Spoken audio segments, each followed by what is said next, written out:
Oh, thanks. That's all Will's work.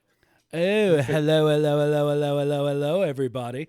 Welcome to the 8th episode of Season 2 of the Made in Dreams podcast. I'm your host, Mighty Vicious, here with Jammy James the Emperor. Hello, everybody. And, of course, Pixel Gorilla. Howdy. Howdy. Howdy. So, howdy. Somebody's poisoned the water hole. And I thought I'd bring a little bit of Texas into the. Indeed. So everybody knows. I mean, y'all are here for Pixel, not for us. So I'm just gonna say, let's go ahead and throw it all the light on Pixel. Tell us about yourself, where you came from, what you do, everything. Let us into your life. My actual life or my dreams life? All of it. All of Everything. We have the next 6 hours booked out, so you go. Oh man. Well, yeah. So I guess if we want to just talk about making games, I've been making games for a long time. I used to make games way back in the Flash days when that was a thing. Oh wow! So yeah. And I kind of like stopped after a while and went into, when I got more professional and doing like user experience and web development and stuff like this. And that's what I do currently. But then when Dreams came along, it was like, hey, this reminds me of a lot like Flash, like the ease and like kind of the rapid development stuff. And I just jumped right in and made the stuff that you guys have played. And that has won some Impys, which is nice. But yeah. You're gonna have to give me some specific questions, man. I thought you were ready to come in and gloat. Let the people know. I'm not a big gloater. Come on, my guy. Just one. He's just playing modest. Yeah, I'm not. Fine. So leading up to the Impys. Okay, if we want to talk about this, leading up to the Impys, I was like so sure that I wasn't going to win anything. I would message like Keld and Andy and be like, oh no, there's no way, like everybody else is so much better and all this stuff. And I really believed that.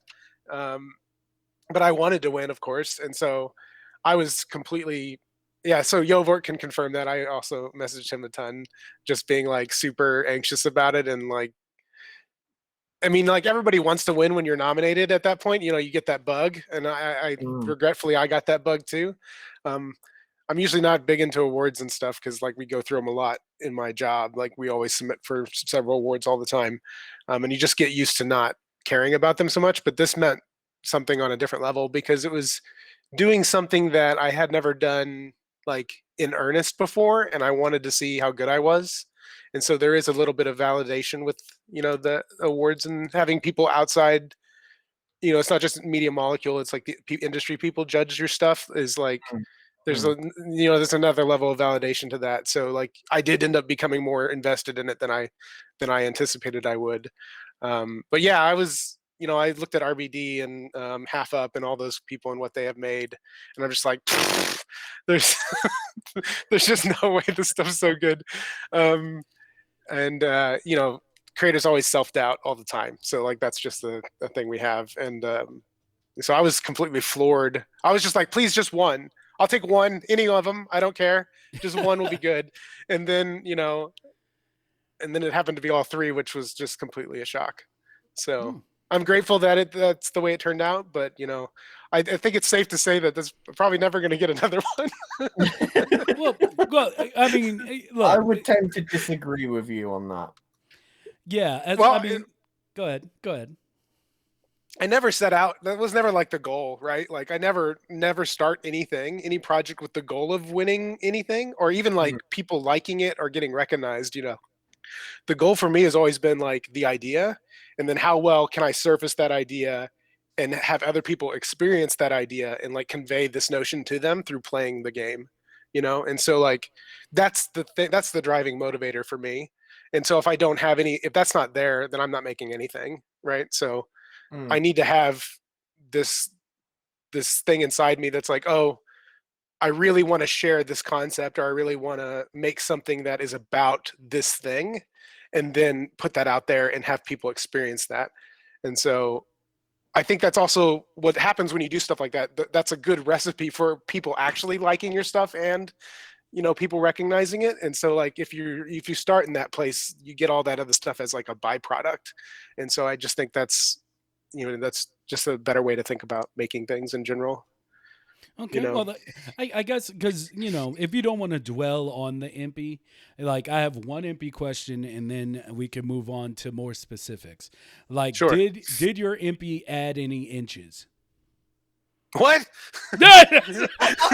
Okay. And that's the icebreaker, ladies and gentlemen. Now we're ready. Now we're ready. So I guess let us start with Locke, because like this may seem like a ridiculous question, kind of like when I asked RBD Jellyfish if he was into puzzle games, while he had like a poster for puzzle games in the background of his camera. But like it's a two-parter. So like, are you unbelievably into puzzles, or did you use reference for your puzzles in the creation of Locke? So in general, I would say not really. I mean, like that might seem like hard to believe. Like I play all kinds of games, or I try to. I don't play as much games now as I used to. But I would say like when I was younger, I didn't play a lot of puzzle games. You know, I played, you know, Nintendo stuff and everything like that, and everything you'd expect. Like, you know, I'm a big Dark Souls fan and stuff like this. But I think when you're talking about dreams and you're talking about making a game, mainly it's one person making the game. You know, I have other people help me, obviously, and I use a lot of Dreamverse assets. But when the sole onus of like making something good is on one person's shoulders, I tend to think like puzzle games kind of have a nice environment for being ambitious with like a design and with an idea, without also having to be equally ambitious with like the logic and the asset creation and the technology side of it, right? Like, so I can make a big game without having to make a big game, if that makes sense. And so that's why I kind of gravitate towards puzzle design, because it's a little bit more like I can investigate an idea cleaner and I can actually achieve it and finish it, right? Like if I wanted to make a platformer or you know, a 3D platformer like Mario, like the amount of work that requires is so much higher. And then I still want to have that germ of an idea in there. So now I'm like doing two times as much work, it almost seems like to me. Okay. And so because my mind doesn't work with like puzzles in the way that they're kind of displayed in Locke. Like I'm more about the human puzzle, I guess, like mental, like not, I guess not abstract thought, but like the way humans work and the way life as a philosophical theory works. But like, you know, when I was playing Locke, I imagined you as like this Moriarty that's just sitting in the middle of the dreams universe with planets just rotating around you, and you're just sitting there with your library of puzzle books just I mean, I do have like on my desk, I don't know if these will come through, I do have puzzle books on my desk. See right, like so yeah, you nailed it. I do my research, if that's the question. Like in designing Locke, I watched, you know, I do escape rooms. I watch a lot of YouTube videos about puzzle design. I buy all these books and try to do them myself. And it like, I think in order to make anything good, you have to be at least immersed in the domain of what you're making. Otherwise, you're going to make all the same mistakes that every first time designer of that thing has made. You know, you want to try to avoid those and build off what's come before. And so research is a huge part of that. Okay. Well, I think that's splendid. That's definitely how it should be. But I guess that leads me into something I wasn't going to ask until much later. But what do you think is your biggest weakness in dreams? Like that you see plague others, and kind of going off of that last thought of, you know, you got to be invested and do the research, you know. Well, I mean, I'm shit at sound. Like I can't do anything good with sound or music or anything like that. I'm not a particularly good sculptor or animator in dreams. I tend to like lean on other people for those type of things, and like the Dreamiverse like itself. Like I generally see myself as being pretty mediocre to terrible on everything, except for maybe the design part of it and the art direction part of it, like the being able to put everything together, and make sure everything fits. So kind of like a director sort of point of view. I feel like that's where my strong suit is, and that's kind of my strong suit career-wise as well. I'm better at leading teams and directing the project than I am at like doing the hands-on pieces, because there's much more vested people, and there are people who like in Dreams really want to make like the best desk ever, right? Like that's their thing, and like I'm gonna let them do that, and that's awesome that they want to do that, and then I'm just gonna use it afterwards, right? Like, so that's that's the thing. Don't reinvent the wheel. Yeah. See, it's just okay, Jamie. I don't want to hear that from you. I know how you work. You forget we work with you on something. So just no. I agree with you, Pixel. That is absolutely true, and it leads me to a question that I wasn't satisfied with last time I asked it. But how do you feel about using things in the Dreamiverse? I feel like that's the whole point. See, I feel like it is, but I also have this innate thing in me where I'm just like, yeah, I look at it and I'm like, this person does this thing better, so I'll get this person to do it. But it's still getting them to do something that does not exist, or at least doesn't, like, it's not specifically tailored to your experience. And I feel like that's where me and my disconnect sometimes with the Dreamiverse, like where it comes from. Where it's, so it's, even though you're like, yeah, the Dreamiverse is there to, pick the things you want from them, there's still kind of like this thing where, but I need this thing for me. Like this specific thing. I think that both things can be true, right? Like there's definitely situations where just pulling something, like if I need a chair, like I don't need my chair, I just need a chair to make the thing work. But in Lock, for instance, there are several elements that needed to be created specifically for that game. I couldn't go find them, and so I think a lot of it's about identifying what needs to be like that and what doesn't, and also how much time do you want to spend on making something, right? I have nothing against people who want to make everything themselves. It's personally, that's not a direction I would take, because Lock would have taken 6 years versus 2, so I don't really want to keep adding on to the scope by having some kind of need to make everything myself. I don't generally have that drive in me to have to have my fingers in all the elements, just generally speaking. And again, a lot of that comes from how I already work in my normal life and job. Like I'm used to having to work with other people who are really good at something, and so I've kind of just been trained out of thinking that I need to do everything myself. I guess I used to be like that a long time ago, but So I guess per always, I'll go ahead and bring this back into the film, the film department for myself, as I'm going to start making this a common thing. I hope people don't mind, but I've always been a 50-50 Star Wars fan, and the reason I'm a 50-50 Star Wars fan is because, like, I kind of took issue with the fact that people were like, George Lucas is this revolutionary, like he's doing all this great stuff. I'm like, well, his art department is. I don't know about him, but I, like, in my later life, like, even though I still have a 50-50 love-hate with Star Wars, like, I did start to kind of mature into the idea that there is something to be said for the person who can lead that team. And so while I don't think he needed to have that cover for his book where he's on Tatooine staring off into the ether like some mythological god, there's still that thing to be said where it's like, don't look at all the things you can't do. Like, if you can be the person that is the glue to put together this entire puzzle that is your team trying to do something great, that still is a commendable and wonderful thing, and just as specific a talent as being a person who sculpts or does music or anything. It's Right. you know. So I think that was the thing that kind of led me away from my original thoughts on the process of like, but if I use this thing from the Dreamverse, did I really do it? Did I really create this? Yeah.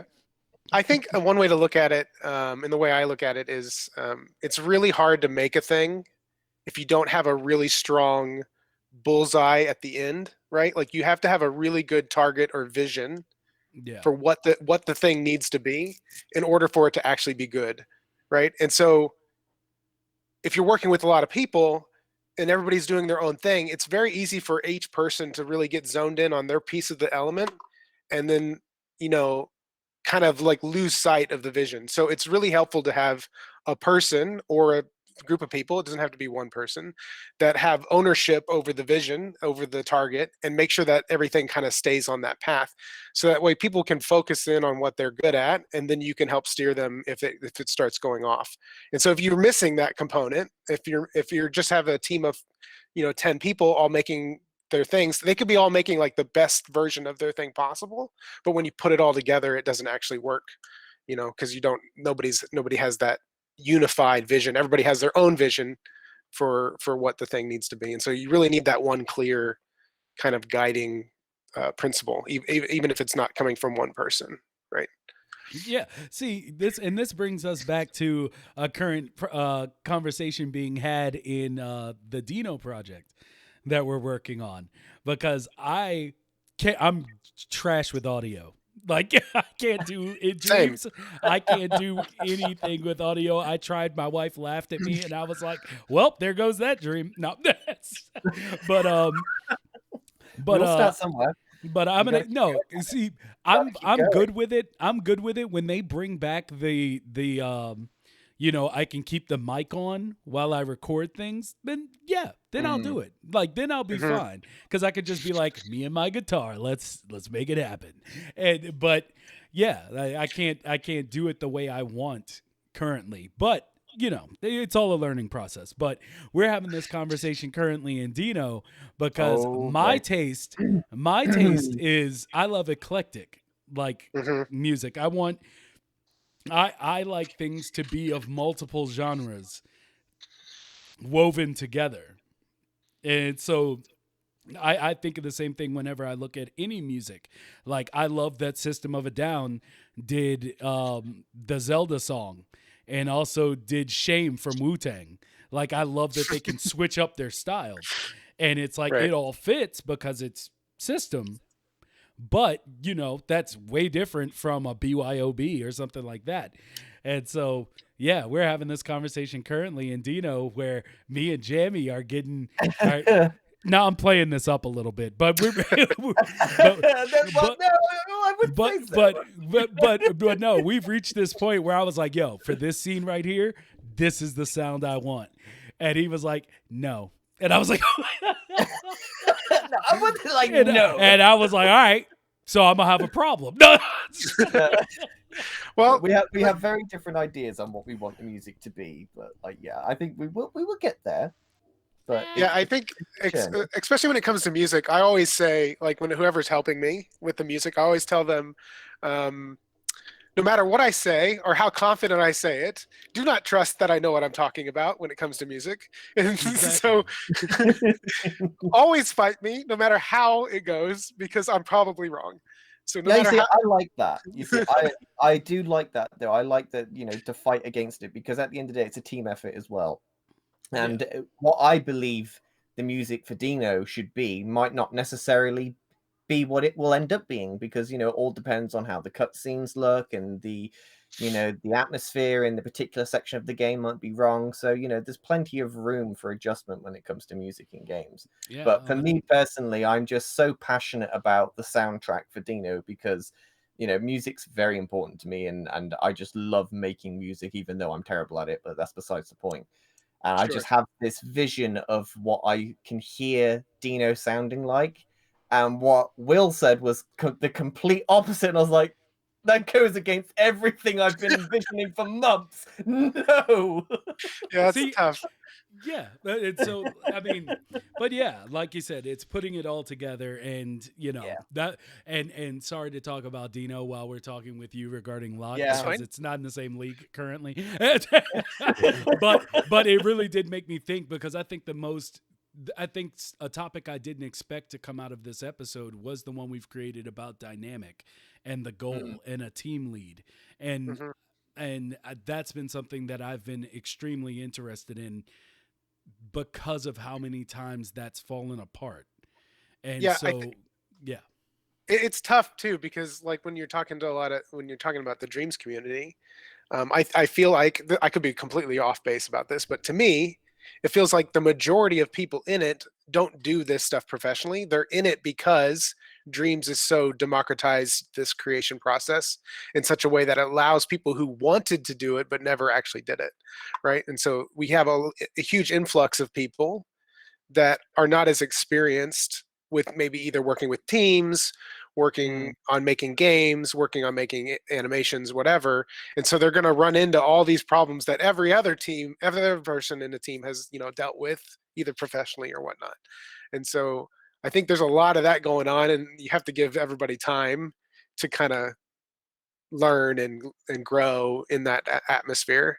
And I think and I think that's true about the games and dreams as well. Like you can look at the games and dreams and be like, oh, a lot of these feel amateurish or unfinished or half thought or not complete ideas or whatever. But that's because the person probably making it has probably never made a game before and had like this big of an idea when they started, and then they started and they're like, whoa, wait a minute, it's I can only make this big of an idea because they've never done it before. And so you got to give those people time to learn that and then grow and then make something new. I am glad you went into that because I wanted to talk about Tiny Quest. And for those that haven't played it, you really should go on the Dreamiverse and play it ASAP. But I love the entire setup of this game. So interesting. And I can imagine for people like me, a project like that would be like super educational because it's that reoccurring thing that I always talk about where it's like it's a small, contained but fleshed out idea made into a game, whereas everything that I make is like, even if it starts out as this small production, it ends up being, the Iliad by the time I'm done. Like I can't go small. Like it's such a problem dreams for me. in general. Like, Yeah, I think people that's start with these small ideas and then it just like really grows into this massive project that's never going to get finished. yeah. That's very easy to have. I mean, I do that. Like, I have all these little tiny ideas. I'm like, oh, this will be a perfect small game, and then I start working on it, and I'm like, boop boop boop boop boop boop. It just keeps getting bigger and bigger. Yep. That's typical. To talk about Tiny Quest, the where that started was when I was young, when I was like a kid, like 8 or 9 or whatever. I used to, I'd be my parents worked, and so I'd used to go to daycare and stuff like this, and not have a lot of free time, and be very bored.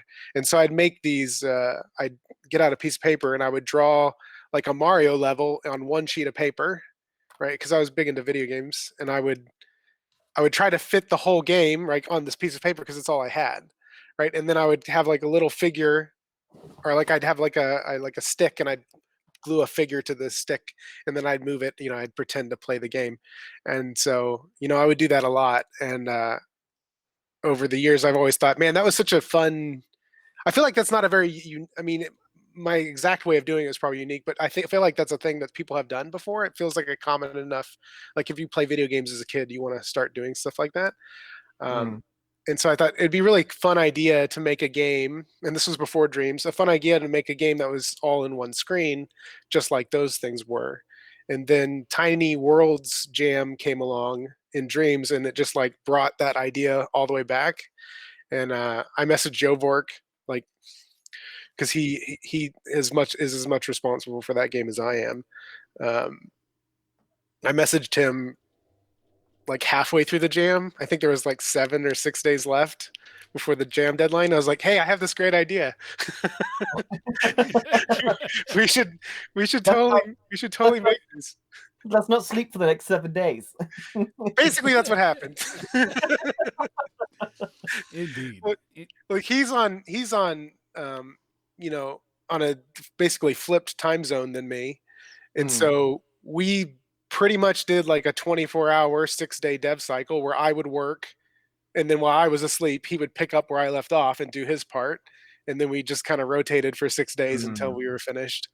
And then I kind of, I touched it up afterwards. Like the jam version is a little bit lesser than the final version, but Yeah. I think in general, it only took us 6 days to make that thing. So Wow. 6 days. that's the power of dreams. Like if you have a good Yeah. idea and you like actually have it planned out, like you can really make it happen quick. Correction. That's the power of dreams if you have the time and the skill. Well, Because what you could make in 6 days compared to what I could make in 6 days is two completely different things. to be fair, Yovork made all the logic and animation, so like I wouldn't have been able to do it on my own. So either. Well, I am familiar with Jovork because, just been basically pop up a lot, had some conversations. So as I put in chat, if you missed it but are listening, good job and congrats to you as well. Because, I've really, really enjoyed it. And I hadn't played it until very recently. So good job to both of you on that. We had a question from Fluffy Panda in chat asking, did you die in the levels that you did on paper? Or did you always have your way through? Like, were you tricking yourself?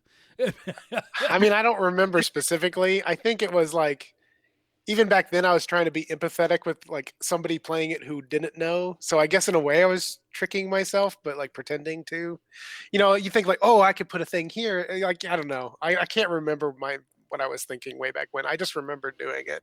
I feel like I did it. I We feel did- like I did it before, but I also did this thing where you'd get, I'm vaguely remembering this now. Like you draw the whole map out, and then if you wanted somebody else to do it, you get another like a piece of construction paper and poke a hole in it, and you'd be like, "That's where you are," and you'd cover it, and you'd have them like move it around so they couldn't see the whole map. You know what I mean? Creative. Yeah, that's super creative. Yeah. So I would give that to my friend and be like, "I made a new level." So I've been making games since I was like 9.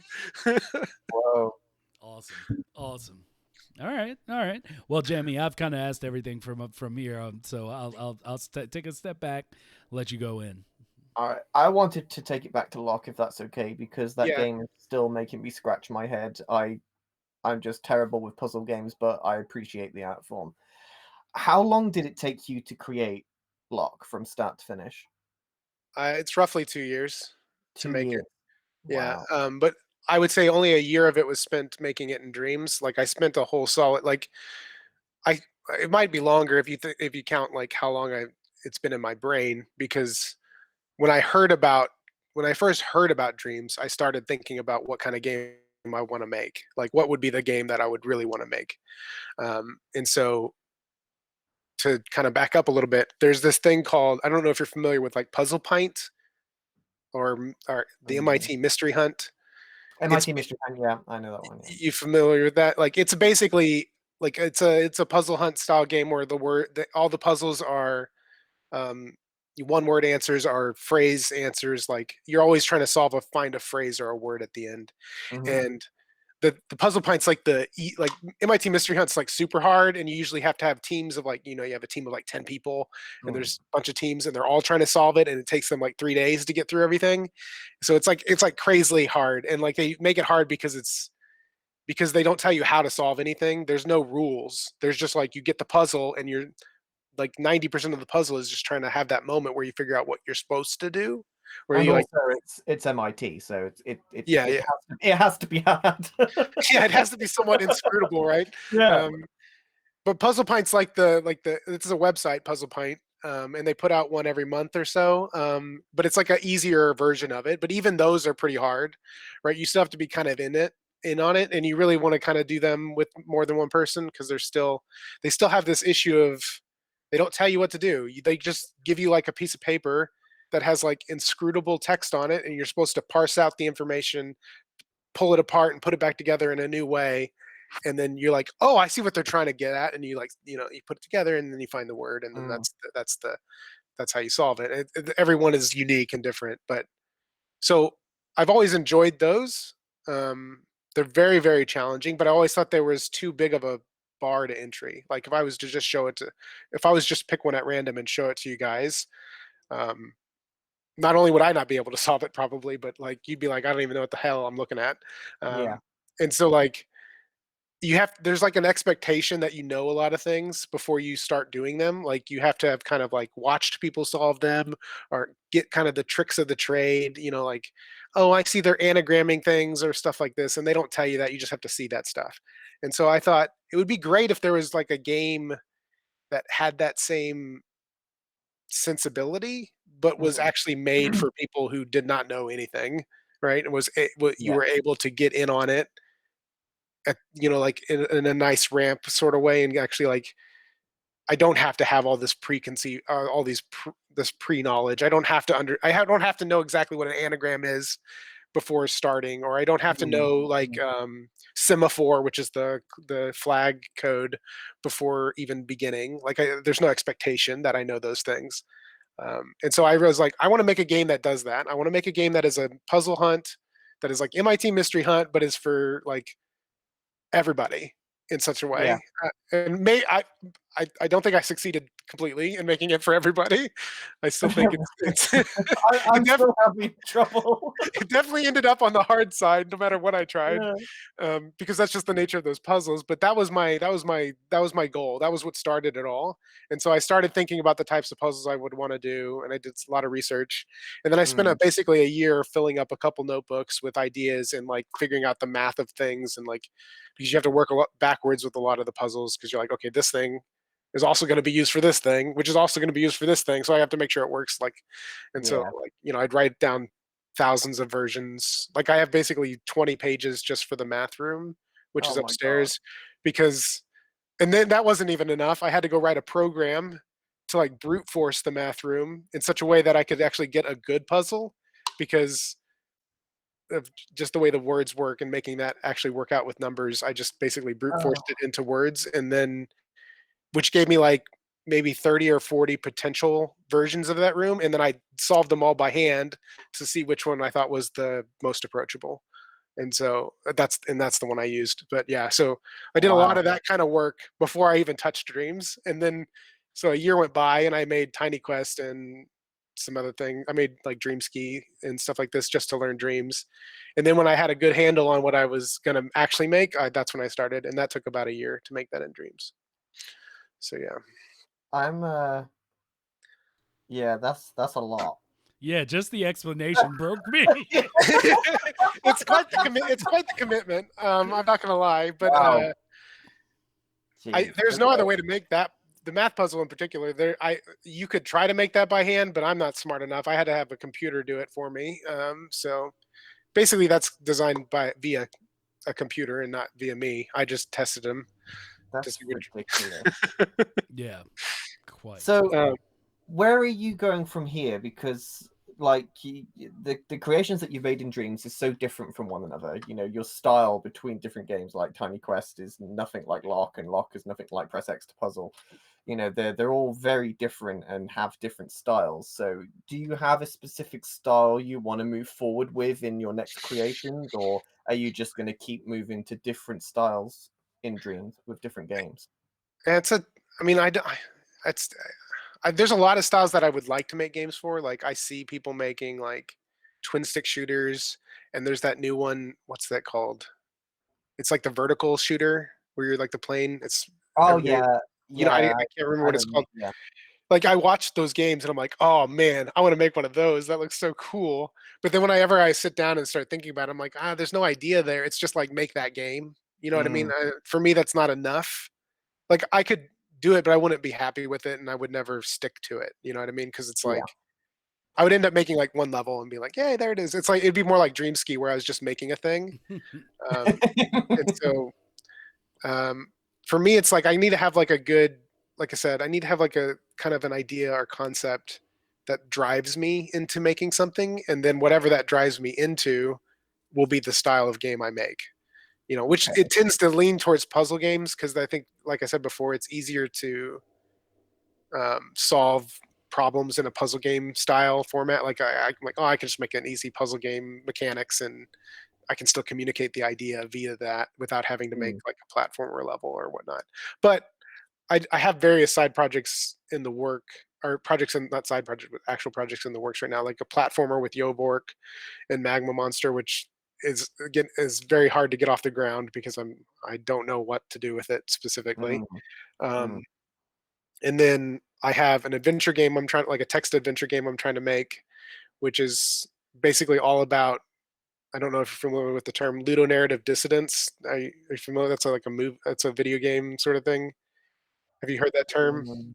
I have not. It's like No. everybody's familiar with it when I explain it because it's the concept that when you're playing, the actions of playing a game don't match up with the story of the game. Like, so take Uncharted as a good example. Like, does you're like you're Drake and or your whatever his name is, Nathan Drake, and you're treasure hunting and you're like this nice guy, but when you play the game you end up mass murdering like 300 people, like 400, Okay. 500 people, right? Yeah. And so there's like this, you're really just this bad guy, like you're just this guy that's just shooting the shit out of everybody, right? And so like the story doesn't match up with what you're doing, like in that Yeah. Yeah. Yeah. sense.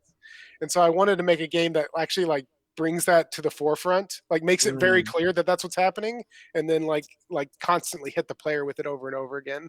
And so I feel like a text adventure is a great format for that style of for that idea, right? So that's why it's a text adventure style game. So Interesting. Okay. So it's like that cuts. So it's like, well, I don't know if you watch Demon Slayer, no, I but don't. no, okay, because they do this thing whenever the main character's fighting a big bad, like you kind of see what made the bad guy, and it's never like this person was all bad and then they Right. became a demon. It's like this person had a huge history of tragedy that led them to this being this thing, and then you're killing them. But yeah, so it's not the same now that I think about it, but I do get what you mean by it. Yeah. Yeah, yeah. Not every game has this problem, but it is a common enough problem in more modern games, especially like the more like adventure style. Like if you look at any Tomb Raider game that's come out within the recent, I like was just gonna say Tomb she Raider is just another like, great example of especially that. the first one, because the story's like she's all like, "Oh no, I'm weak," and then you're just like, blah, blah, blah, blah, blah, blah, just killing everybody. Just die. Wow. It's true though. Like, she gets a bow and arrow out and she starts shooting people straight in the skull. Then she's sat there, ow, my arm, ow. Exactly. Which, by the way, if you don't play Tomb Raider with just the bow, I think less of you. That's just okay. just the way I go. I can't. Something I've realized, and it's kind of off topic, but I want to know how you guys feel on it. Any game with a gun now kind of just completely turns me off. Like I don't know if it's me getting old Okay. or what, but like I I would, immediately get like a level of like every I would time say it's not the most exciting mechanic. yeah. I mean, I can see where you're coming from with it because it's so overly used now.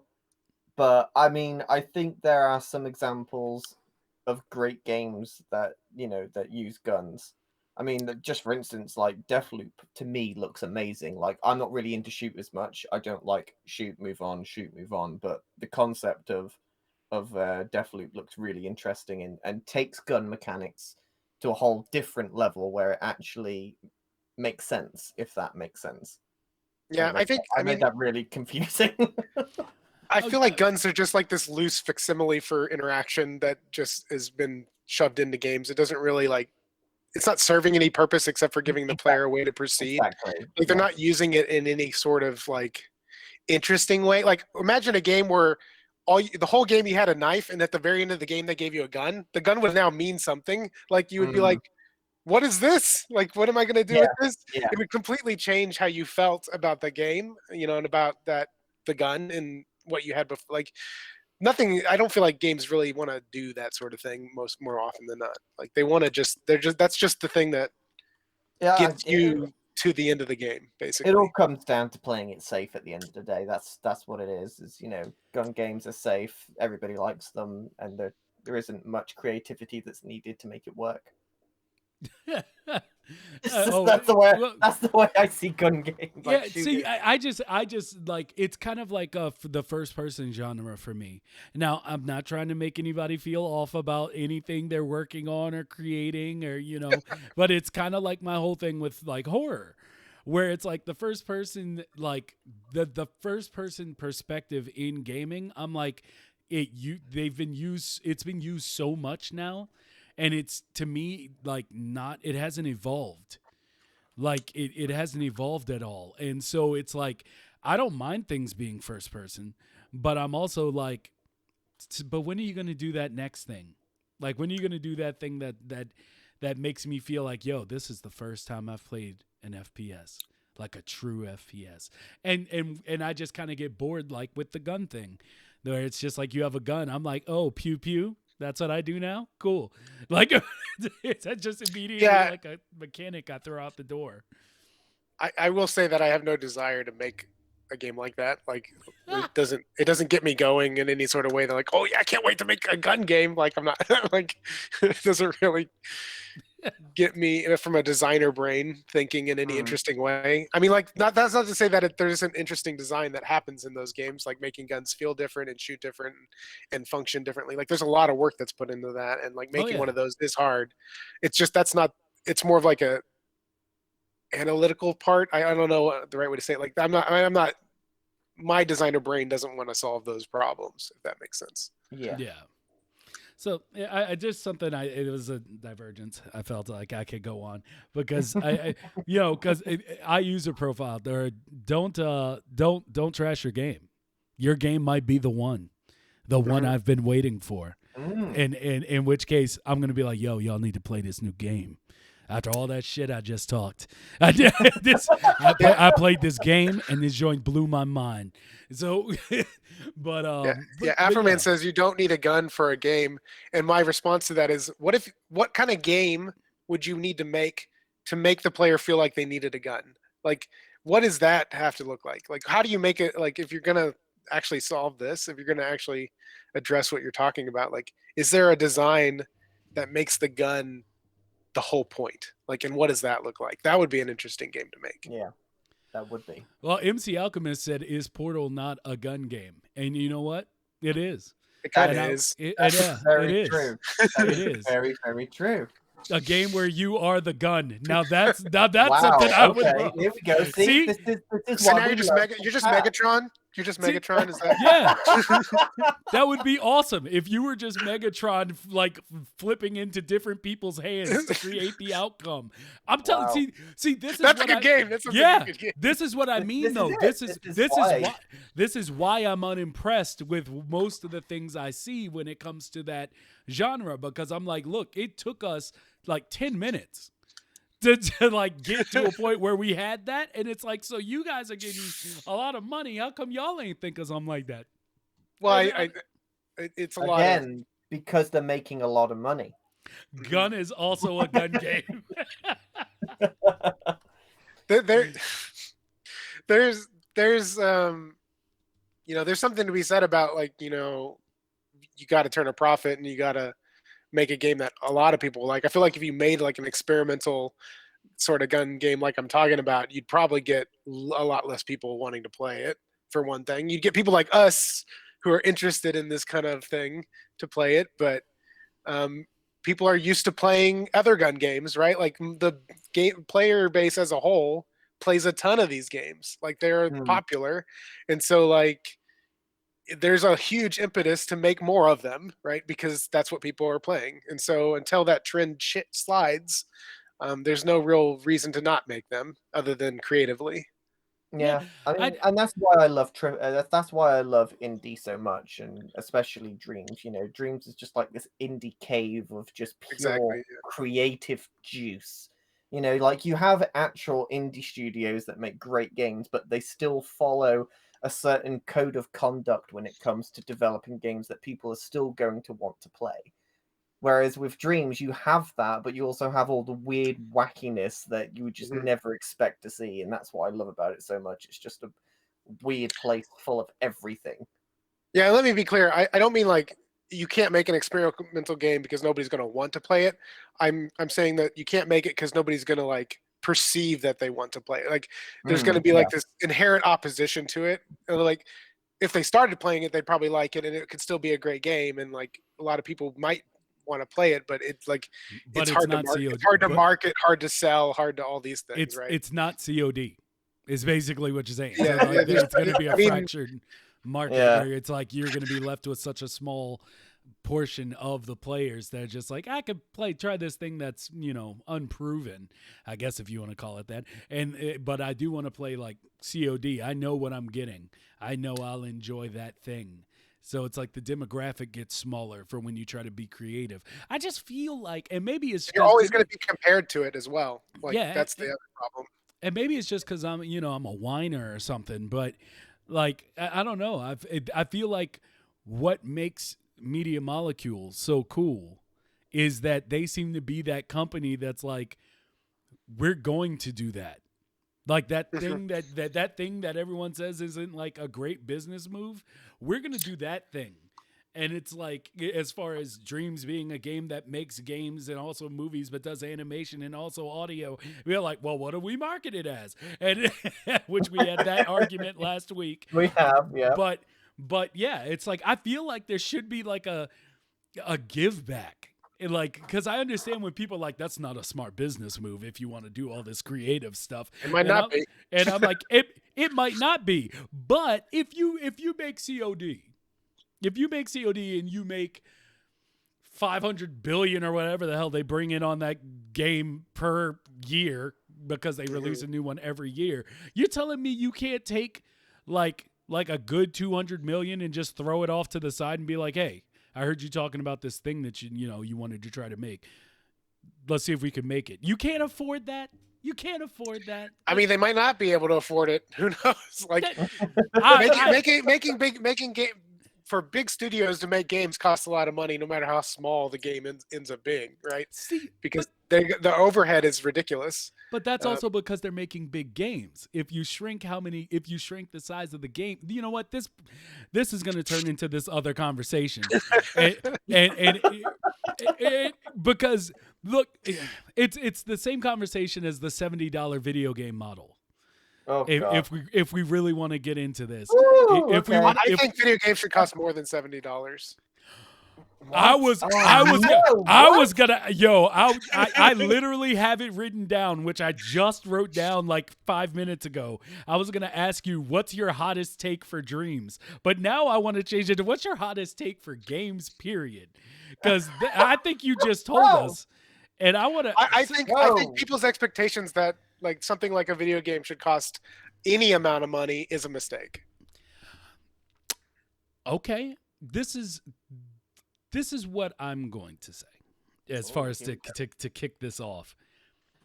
One of the main proponents of the $70 video game is a company like Ubisoft, who has stated that our production costs keep going up and, the prices would go up with it and blah, blah, blah, blah, blah.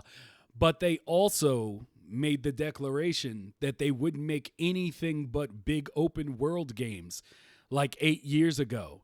And they switched their whole model over to it, which means their whole, they literally said, we're going to make it cost more, and then we're going to make you pay more, and then tell you it's because of what you want. And I feel like that hasn't been working out for them very well, though. No, it hasn't, because it's horseshit. just like EA saying there's no way for like people don't want single player games. Like, yeah, somebody. That's a different conversation to me, though. In my opinion, no, but it's the same as in people are making statements that just blatantly aren't true. And unfortunately, they have a hand in what we get sold and what takes up the game market. So I believe that if people say they don't want to pay $70 for a game, well, then you give them $60 games. You don't say I'm paying $70 regardless. So obviously, we haven't gotten there yet. When they say they don't want to pay it, then they have to also follow it up and not pay it, which I think tends to not happen. I will agree, but that's not. But it's not commonplace yet. People can't even get the new systems. Like, right, we'll see. We'll see. So we will see. But I see it as like that type of thing though, where it's like, yes, we pay, we vote with our wallets, blah blah blah, all that stuff that people talk about. But also, I think ultimately, like if everything had gone right with Cyberpunk, like if everything had gone right with Cyberpunk, and they were like, you know what, this game is $80, I'd be like, sure, right. So, but if you bring me Madden and you say, yo, this joint's $80, no, because it's the same. I completely agree. I don't feel like they should 100%. Be locked at any monetary like thing, but I also don't think that you could just allow them all to be at this set point. Well, I don't think games as a whole are going to be all at a set point. I think when they say we're going to release $70 games, they're talking about their first party titles, like the games that they have more control over, that they feel are, they got a lot of marketing budget behind and stuff like this. Like if you look at Dreams should cost like $250. You know what I mean? Like it should not cost $40 or $10 as it did at one point. Yeah. Like that's insane. Like that's equally as insane. Like, yeah.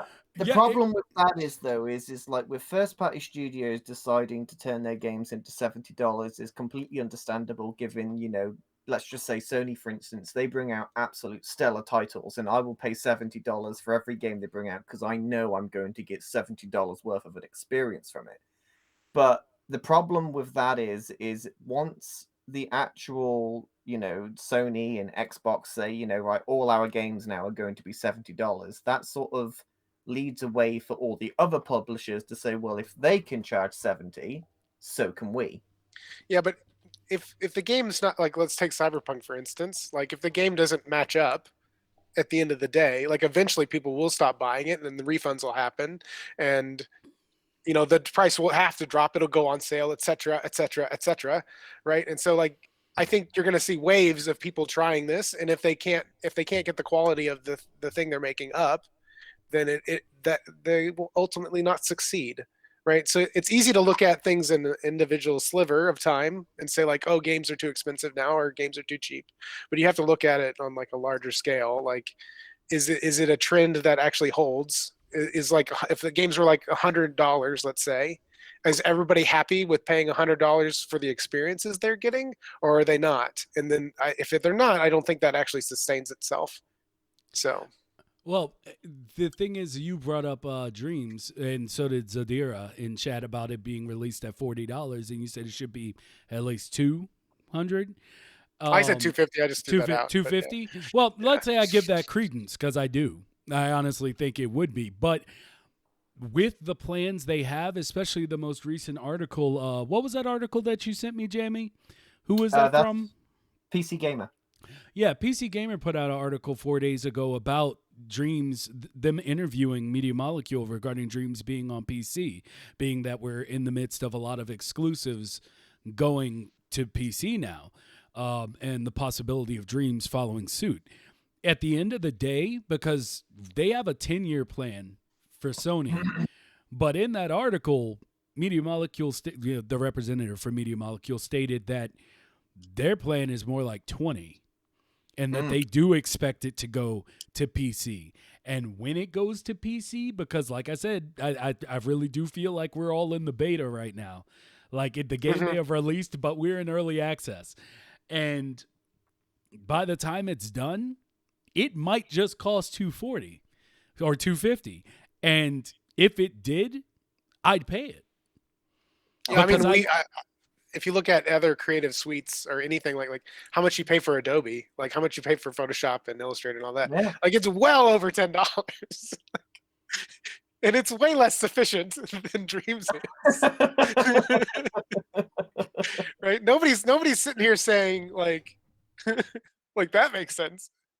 So and I want to address something Magma had said. He says he's glad it's cheap. And I also like that it's cheap. My point is that for what they are giving you, I would expect to pay a lot more than what I'm paying.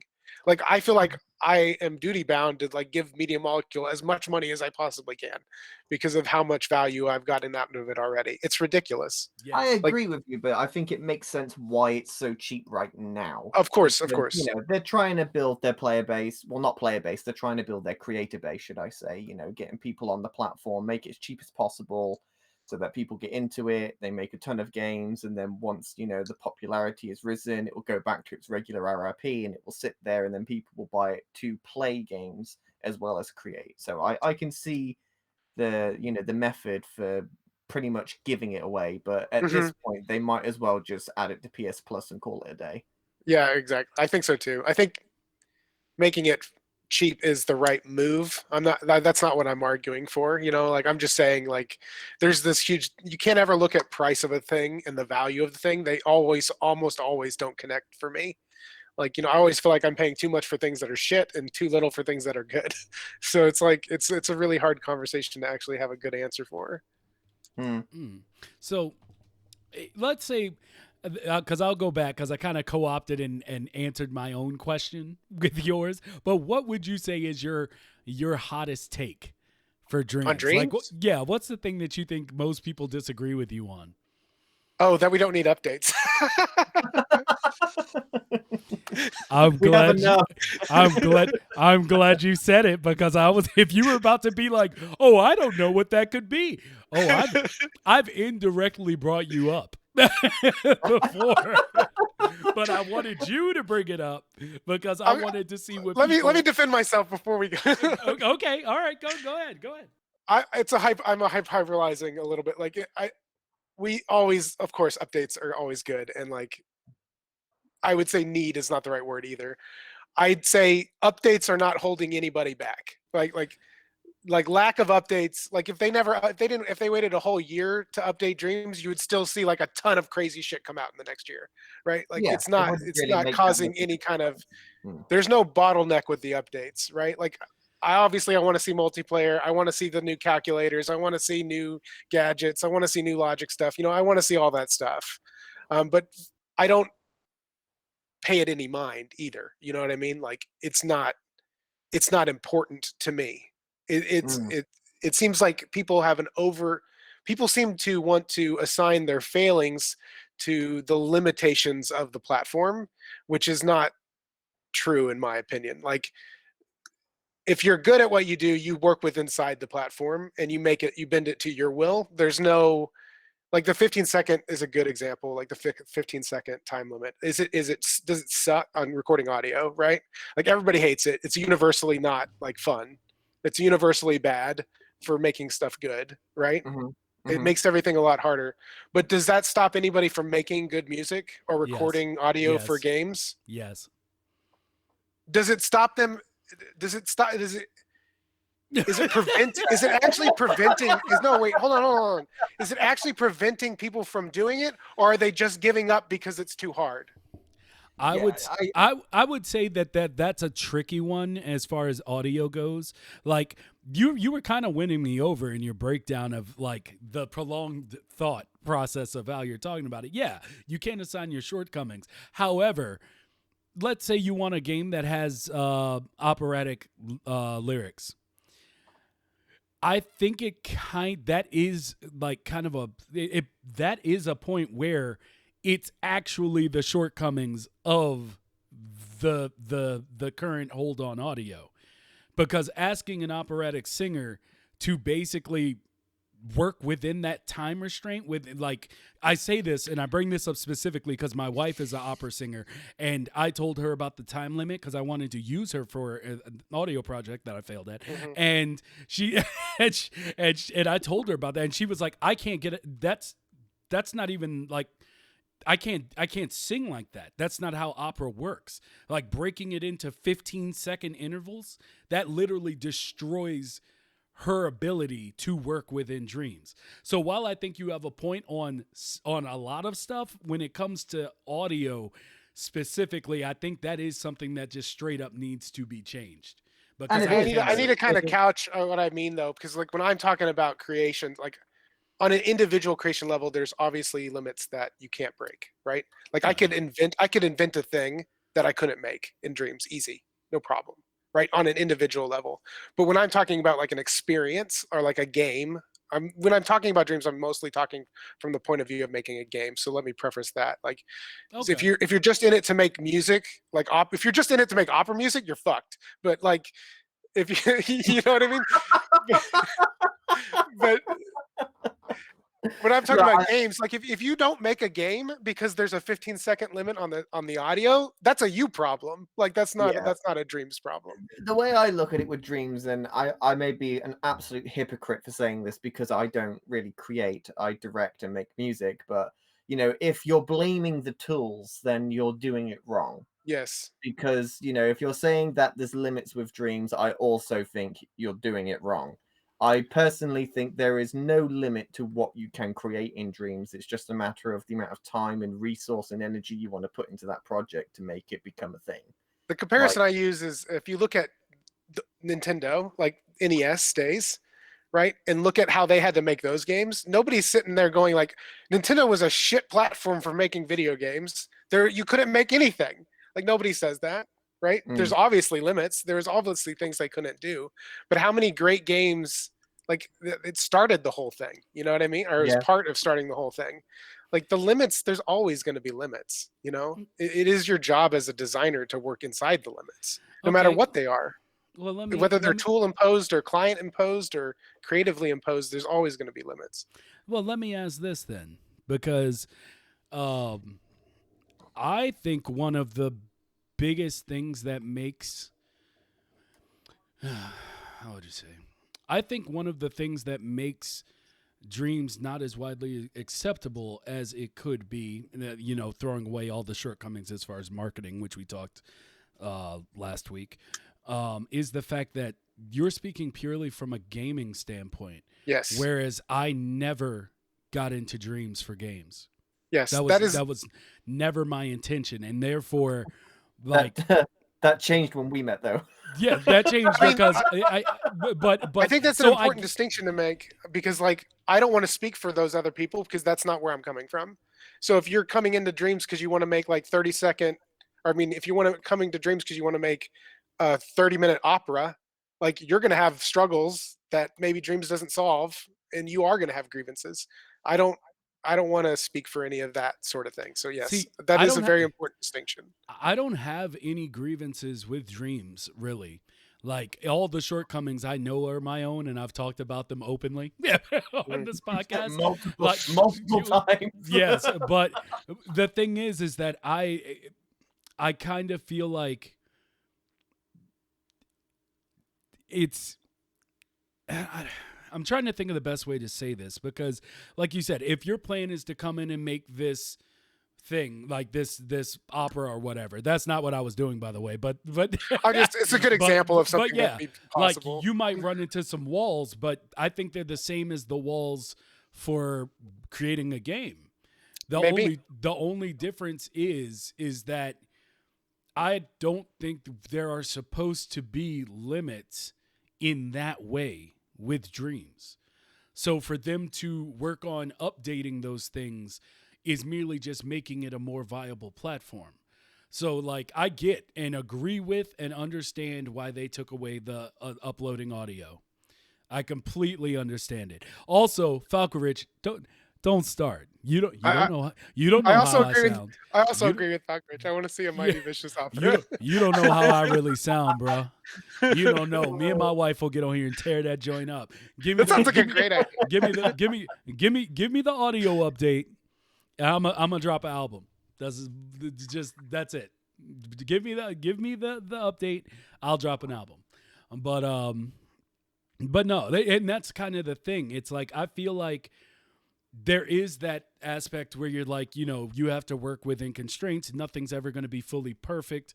Mm-hmm. But I also feel like there is this thing where it's like, but it still could be better in this, that it actually does say you can do. And so it's like, it's going to be different and hard to balance because, you know, as soon as you fix one thing, then it's like, hey, we got these other things you could do. And that's why we're all patient enough to wait. And I think they're actively looking to solve that problem some way. Oh, yeah. Like I don't think it's like a set in stone sort of thing. No, but when you say no more updates, then I'm just hey. I was giving you what you wanted. I was giving you what you wanted. Hey. I don't want the Okay, faint sounds. calm I don't down. want the faint sounds of backpedaling coming across on this audio. No, I'm just playing. No, but I think you make good points, because the first time I heard you state this point, I was just like, I think this dude might be crazy. Like, I think this man might be on that stuff.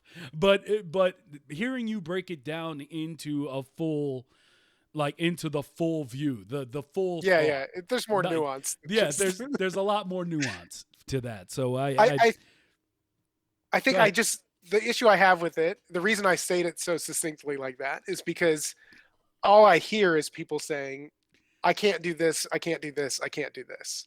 Right. And just from where I come from, like, you never say shit like that. You know what I mean? You always figure out a way to do something meaningful, even if it means you have to change how you approach it. You know what I mean? Right. Like, you can't, like, people going on Twitter and complaining about something being missing or something not working, I feel like is just grandstanding and not actually doing anything. You know what I mean? Like, and the feedback, like, I never really get engaged in those too much, because, like, it's futile, because that's not why they're there to just bitch, I think. And then if you ever say anything to them, the common response is, well, aren't I allowed to critique? And my response to that is, yeah, there's a forum for that. If you actually want to fix something, if you actually want to suggest a change, if you actually want to improve Dreams, they have given you a method to do that in an efficient way. Twitter is not that method. Twitter is how you stand up and just say, I feel offended, or I feel grievanced against by this platform, and I don't care. Yeah, you could just stop at I feel. That's it. Just I feel, guys. I feel. Like, so I don't have any patience for that, to be honest. I guess did you have any other hot takes, you or Jammy?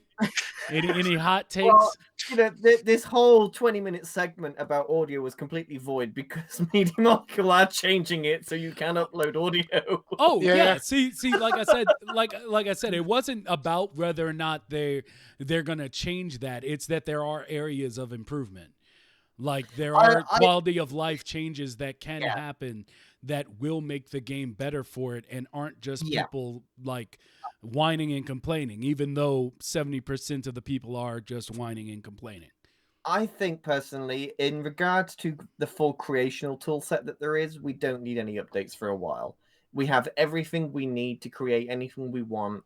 You know, there's not really anything that needs to be changed on that front. I think update-wise, the things that I would like to see is just improvements to Dream Surfing, like they have been doing since, you know, they've been... they got It's All-Star in there. You know, Dream Surfing has changed dramatically, you know, where you see all your following content and everything is positioned right so you can get to the stuff you want to see quicker. You know, that's what I want to see in updates, is just the Dream Surfing itself. Grow that, because, you know, the creators that actually create and don't complain, they're going to still create the games that they're going to create. They don't need anything from Media Molecule. I would rather Media Molecule focus on getting the whole play side of it set up, so that once all these masses of games come out, they are prepared for all the players that will be coming to the platform. And I think that's what they're focusing on. Yeah. I think that, and that's why if you look at the last update, I don't think it was an update specifically targeted for creators. You know, it's like user experience updates, and people are like, oh, I wanted this and this and that. And I'm like, well, that's not really what they're focused on right now. I think the creators kind of have had their thing, and now that we need to focus on players. And I think a lot of times creators have a hard time looking at things from that angle. They look at, oh, this hurts me as a creator, but it actually is better for a player. But it doesn't, though. I mean, what else do you It doesn't, but it feels like they don't. It's if you can't look at it from the other angle, like, it kind of, you can kind of feel, you can kind of see that. I see your point, but at the same time, I think, you know, people that think like that, you're just being selfish. You mean, you've got everything you need. Yeah, exactly. Yeah, that's what I mean. Yeah. You've got everything you need. Just start creating and let them prepare the player base, because ultimately, you know, if you make this game, you need an audience to give it to. So let them give you an audience. Right. We need to make the experience for people who just want to play stuff like the best. Yeah, Like it should be like that should be the whole focus. Until people are like just jumping into dreams and they're like, "Oh my god, I don't need to buy another game ever because this is all the games I need." yeah, Like that that's the win. yeah, that's what that should be the ever present goal. And then giving us like, a tan calculator. I'll take it. But like I'm not going to go go crazy for it, you know. You know what I mean? I think I can't wait till the point where it actually comes to that, where people can literally just buy dreams and have this everlasting list of games to play. And I mean, it's pretty strong right now, but just imagine what it's going to be like, 3 or 4 years from now. Like the top-notch quality games that we're going to have on the Dreamverse it's going to be absolutely insane. Yeah, I'm always blown away. Like every time they do the new stream every week, I'm like, holy crap! There's I so, know. so many crazy things. So many creations just coming out every week, and it's just so good. It's just so good to see it growing, and I think Media Molecule's plan has worked perfectly because we're seeing all these unique creations coming out every week, week Hmm. after week after week on the stream, and they're showing the best of content that's come out that week. When you think about it, all of this stuff is coming out every 7 days, and they're building on that and they're Hmm. perfecting it and they're making the games bigger, and it's just insane to think that 2-3 years from now, what is the Dreamiverse actually going to look like?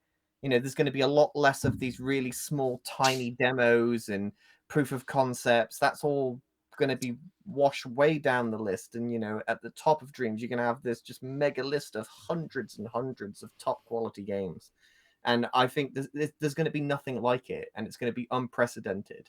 Well, I mean, it's just going to become a platform, right? It's just going to Yeah, be like, just going to become a like gaming it, network. like Yeah, itch.io, right? Like it's just going to be its own thing.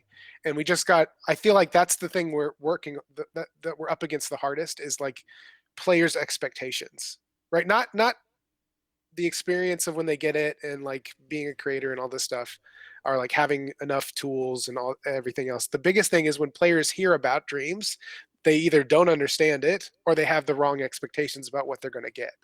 You yeah. know what I mean? And you gotta that's the thing we really got to work on as a community is to make sure that we are better advertisers for dreams than even is, right? Like Yeah, that's the thing we yes. got to work on as a whole, and that's why the complaining also bothers the crap out of me because And now I've you're just selling it in the opposite direction, yeah, you right? see, I've said this from day one, people as a player, not as a creator, but as someone who has seen dreams is like, "Oh, okay, there's this game that has loads of games on it. That's pretty cool." As that person, they are going to be expecting a way different type of gaming experience than what Dreams is actually going to offer you. Because Dreams at the moment is still work in progress. Hmm. Everything on Dreams is work in progress, and it's going to be for the next 2 or 3 years. Or We're not longer. going to, yeah, or longer. We're not going to see this really polished list of perfectly created games for years. So when people come in that don't know what Dreams is and just expect this arcade of just hundreds of indie games and expecting, indie studio level quality of games, and they don't get it, they just piss off and don't come back. So I think it's very important that, you know, we try and make people understand what Dreams is right now and what it's going to be, so that when people come in, they have the right expectations and also get excited for the future of what Media Molecule is trying to build with this platform. Yeah, what RBD said, we need more dream sellers. I think people are making dream system sellers. I like the term dream system also. I like when we refer to it as a platform because it I think couches it in the right like context. You want people to look at it like they're getting an exclusive set of things that only belong in this one ecosystem and not it's not a game. Like if people see it as a game, I think the expectation gets broken. And I think if Mm, people see it as a system or as an ecosystem, like they are closer to the right way of thinking about it. From a player standpoint, obviously appealing to creators is a completely different animal. But yeah, when all those system sellers come out, they also need to be pushed as system sellers. That's the other yeah, part that's missing, right? Like, so okay, I'm gonna speak about Locke and other things that were in the Impies, right? Like all those games that were in the Impies, including Locke, like you could make a trailer using all those games, and then at the end of the trailer say only in Dreams, just like you say only in PlayStation, and like that's how that should be. That's how that should be pushed, because you want people to feel like they're missing out, and like the only way they can get it is to play Dreams, or is to get involved in the ecosystem that is Dreams. You are so speaking my language. I've said this so many times on this show that Sony is literally sitting on an absolute goldmine of an opportunity. Well, I think they're waiting for critical mass. I'm not counting them out that they're not going to do this. I feel like it's coming. I just feel like they're waiting on the most. I'm hopeful that it's going to happen, but at the same time, Sony is absolutely awful at marketing anything. So this is true. It's very difficult. This is why I say wishful thinking. we as a community need to be better at this shit than they are. Even if they were really good at it, we still need to be better. We need to be the advocates, the product advocates, the ecosystem advocates. We need to make it sound like every time somebody hears us talk about it, like, I can't believe you haven't played X, Y, and Z. Like, that is like the best game to come out forever. How do I play it? Oh, you have to play it it's in Dreams. Just go get Dreams. It's like $10 or free or whatever. We have to be able to go out there and say that as much as possible and get people excited about playing games only in the system. I mean, they just have this whole thing where, and I hope that one day they're going to do it, but like, they could say, PlayStation is the only console experience where you have the ability to create film, to create games, and have them played on a full network of people that want to look at this stuff. And yet they're not doing it. It's just like, I hope that they're going to, and I can probably appreciate why they haven't done it yet, and they're holding off, to wait for all this stuff to come out on Dreams and things that they can justify it for. But again, well, there's also like, we're looking at it like from the below up, right? They're looking at it from another angle, like everybody at Sony. You got to think about it too. Like, I don't know how much it was anticipated that it would be like this. It's very hard to look at Dreams before creators got a hold of it to see. I mean, you could look at Little Big Planet and see what people done there, but I would argue that it's not on the same, it's not the same thing. Like, everything you made in Little Big Planet sort of had that same vibe. Yeah, all had that Little Big Planet look. Yeah. Dreams has a whole different quality to it. That's more like like a production platform. But it's hard to look. I buy it for people. What? We just need to buy it for people. Yeah, I mean, I have to do that. If anybody doesn't have Dreams and wants it, just hit me up. I'll buy you a copy. I don't care. No, like my friend woke up yesterday, and I've been telling, like, he's straight up Xbox head, like has been for the last 15 years, and I've been telling them about Dreams, and because we were roommates back in the day, I know that he liked to make music. And he's familiar with Fruity Loops and all that other stuff. And I was like, yo, Dreams can do that, right? And he was like, word? Now, and because he had no idea what the hell Dreams was. And so I've been kind of amping him up the last couple of months. And he's like, well, I don't know. I still might go Xbox. Well, yesterday he woke up and it was actually a PlayStation 5 on a shelf at Target. And so, which is just a unicorn. It's a sign from God. And yeah, like, in my opinion, if you walk around the corner and you see a PS5 on a shelf somewhere, that's the closest thing to a miracle you're going to get these days. And so he, spent basically the last of his money currently to like get it. And I was like, just like, the Dark Knight, like, faith deserves to be rewarded. So when he got home and he was hooking everything up, he was like, yeah, he's like, at least I'll be able to, play Astros or whatever. And I was like, oh, you'll be able to do more than that. And I was like, here's your year for PlayStation Network, and here's $150. Spend 20 of it on Dreams. You're welcome. And I just basically just spent $200 on him. It was just like, I invest this so that you give Dreams a chance that can make it happen. I think that's the best thing we can do for people, because all of this stuff that y'all have been saying, and by stuff I don't mean disrespectful, like all the stuff y'all are talking about, but no, all the things that y'all have been talking about, like, there's this one thing I just can't shake from it's actually from last week's podcast, and it was the idea that if there's like this balance they need to hit between showing people what can be made or what can be played, but keep their understanding of it's still a lot of work to do this. Like, to get that across. That's like the hardest part to me. Because if you have all these people that come out and they see Locke or they see the Bad Robo or Martin and all this stuff, they're like, yeah, I want to create that. And then they get in and they run head first. That's the thing that's makes two separate audiences, in my opinion.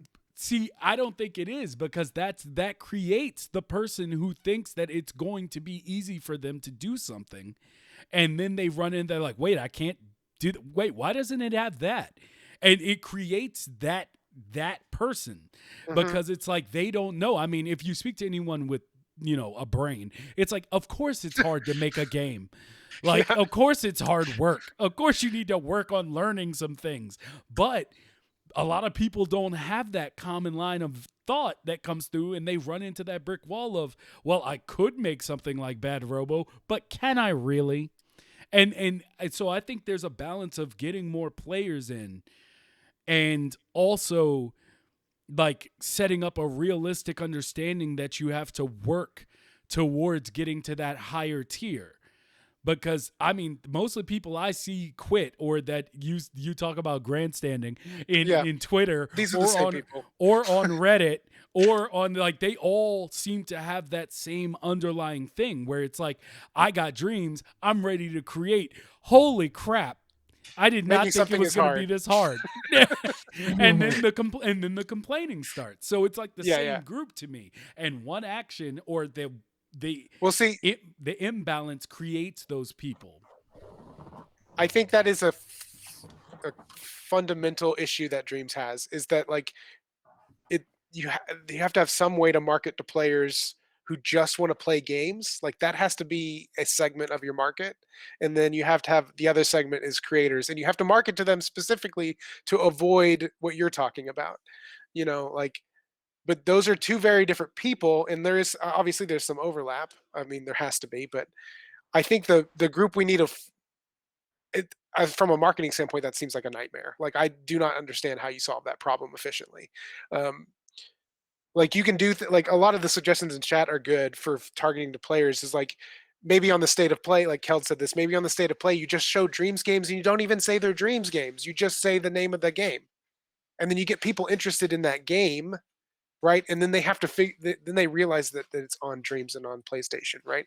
And that would be a lot easier too if Dreams was on PS Plus and like you didn't have to pay for it. It was kind of felt like it was wrapped into having a PlayStation. It wasn't actually a separate thing, right? That would help angle that a lot better. So if you could say like, show a little perspective for like a hot minute, like a good example of this is when Xbox did their indie thing, right, a while back, when they showed Cuphead, right?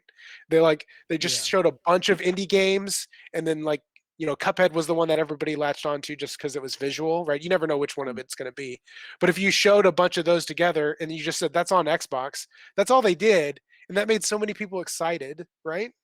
And so like I think you only have to do that much, and then it just has to be supported on the back end when people try to fulfill on that, right? They have to be able to get to that game easily, and that's a hard part with the fact that it's a separate game and it's inside the game. There's a lot of friction there that needs to be solved, and so I do agree that the creation, people underestimate. This is what I was saying before. People underestimate what it takes to make a thing, a game, music, animation, whatever. People always come in like with these like misformed ideas about what that means until they've actually done it a couple times. And we're seeing a lot of that with Dreams, because that's just it is so easy to jump into that you kind of get overly ambitious too quick, right? And so I think that it does create those people, to your point. I think another issue with it as well is, we're all talking about this from the perspective of people that know and love Dreams. So it's very difficult because we can appreciate and understand and can see the potential that Dreams has. And so we're sort of jumping the gun and like, oh, they should be doing this, they should be doing that. Why isn't all these people fascinated with dreams like we are? And I think Media Molecule knows that. They have goals and they have ideas of how many people they want on the platform, and it just all takes time. And I think that's what it ultimately comes down to. They know what they're doing. They will get there. It's just a matter of how they're going to get there. And we, as the people within the Dreamiverse, just need to be patient and realize that the players will come. They're going to do something to make it. Yeah, I feel like they're gonna. I mean, they got to make money too, which is the other issue of this that I don't even want to begin to solve. But like, I don't even want to. I would if I worked there and I saw that meeting come up on my calendar, I'd be like, decline. I don't want to be in that meeting. It seems like the hardest problem ever. So like. I would disagree. I don't think it's hard at all. We've had this conversation far too many times on this podcast, though. Yeah, we don't need to get into it. It's just my perspective on that. I think it is easy to look at it from only. I mean, it's easy to look at dreams from how we feel about it. Exactly. Like in what I was saying before, like Sony might have looked at dreams, and they might still be looking at dreams like it's a game. Like that's just a game. We just sell that game. That might be their whole concept of it, right? And they don't see it as like a platform. They don't see it as like a thing that people want to just play things on. They see it as just this like they don't see any difference between dreams and like, God of, maybe that's not a good comparison, but like any other game, right? In which case we need to have a talk with them. Yeah. Well, they might never see it differently. They might never see it differently. That's the thing. If we have a talk with them, they will. If the unofficial ambassador comes, they'll see.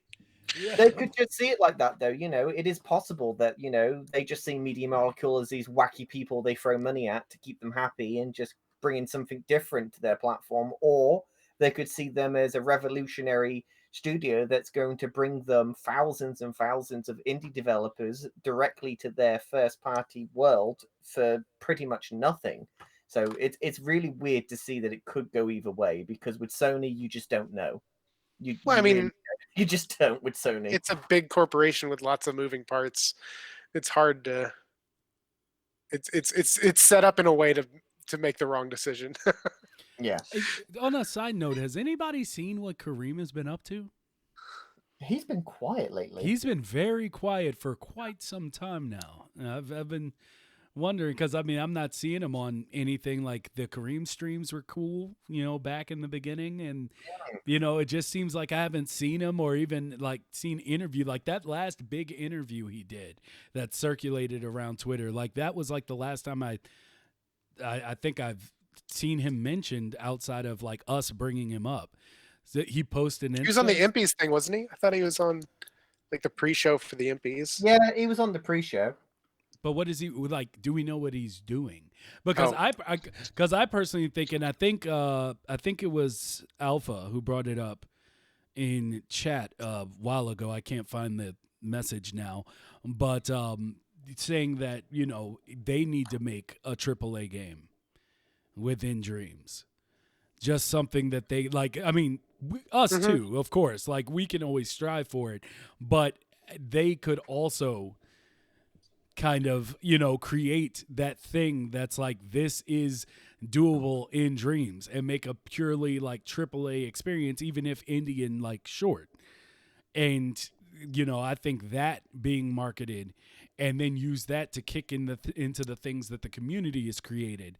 Like, I think that would probably be the slickest way. But I used to always complain about Sony and their marketing and how the game's not being marketed and everything. Marketing's hard, but I also am trying to not really go at them for that very much right now, because I don't know how bad it is during the pandemic and this whole year and a half of stuff. Like I mean, they still get out what they get out, but I don't know if there's complications or if they had plans that got ruined.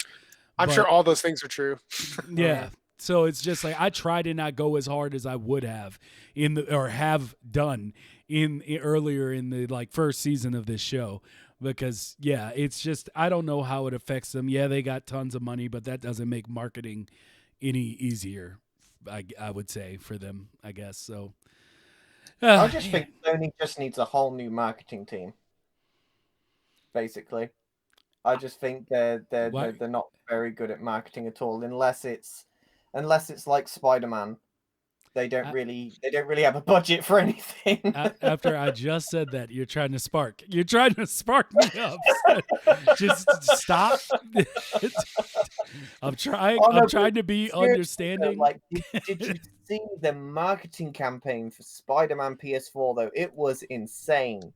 Like, literally insane how much money they invested in the marketing for that game. It was crazy how much they did. I mean, they put up Daily Bugle news, like, newspaper things in cities, and painted full trains, and God knows what else they did. They did a bunch of stuff for Spider-Man, and it's just like, well, can we just give Dreams a teeny bit of that budget? Just like, just 10% will be fine. I will say Locke is on the demo, so you can play it for free. Oh, cool! I did not know that. Nice. So they're doing Media Molecule's they're doing what they can. They're marketing, but I know it's like it's like moving a turning a battleship. Like, how do you do it efficiently? I mean, for people that because I looked at, I don't know, I never paid attention to the splash screen that comes up when you like move the cursor to Dreams.